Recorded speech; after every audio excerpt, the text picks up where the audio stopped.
Nintendo fans, prepare your controllers for a blast from the past that's raising more than a few eyebrows.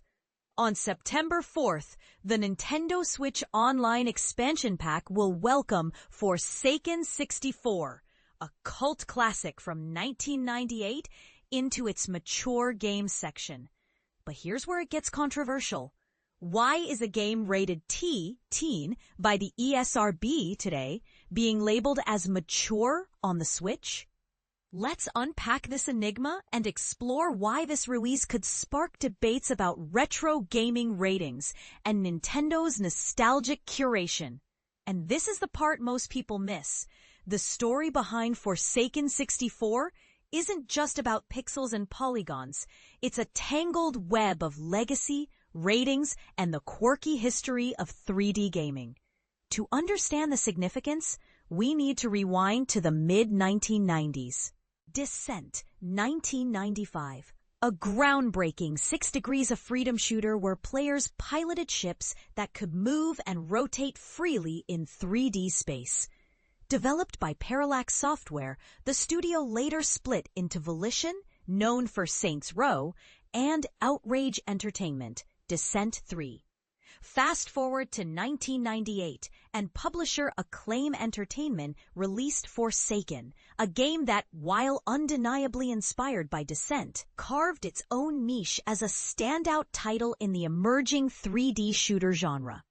Now let's talk about the two versions of Forsaken. The PC and PlayStation editions cast you as a rogue, looting a post-apocalyptic Earth for profit. But the N64 version? Nintendo players got a moral twist. You're the hero taking down those very looters. Same mechanics, same thrill, but with a different story angle. This N64 edition is the one heading to the Switch, and here's the twist. It's being listed under the mature section of the expansion pack, despite the ESRB's current T rating. Why?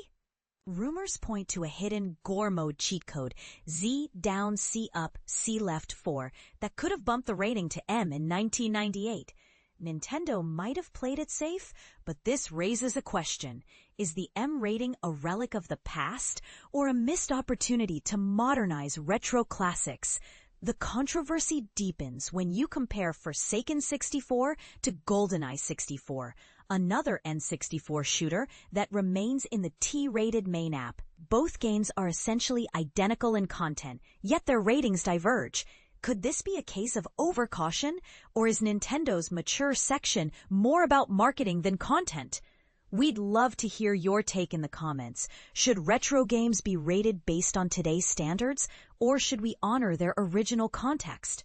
Beyond the ratings debate, Forsaken 64's arrival on the Switch is a treat for multiplayer fans. The original 4-player split-screen mode, still delightfully chaotic, will be preserved, offering a chance to relive the competitive chaos of the 90s. But Nintendo might be facing a timing challenge. This release coincides with Hollow Knight Silksong, a modern indie darling. Will nostalgia win out? Or will the Switch's mature section remain a niche corner for retro enthusiasts? So, what's the takeaway here? Forsaken 64 isn't just another retro title. It's a case study in how gaming history, rating systems, and platform curation intersect. Whether you're a fan of 6 Degrees shooters, a rating skeptic, or just curious about Nintendo's nostalgic choices, this release has something to say. And that's the real 6 Degrees of Freedom. The power to spark discussion, debate, and a little bit of controversy. What do you think? Share your thoughts below. We're all ears.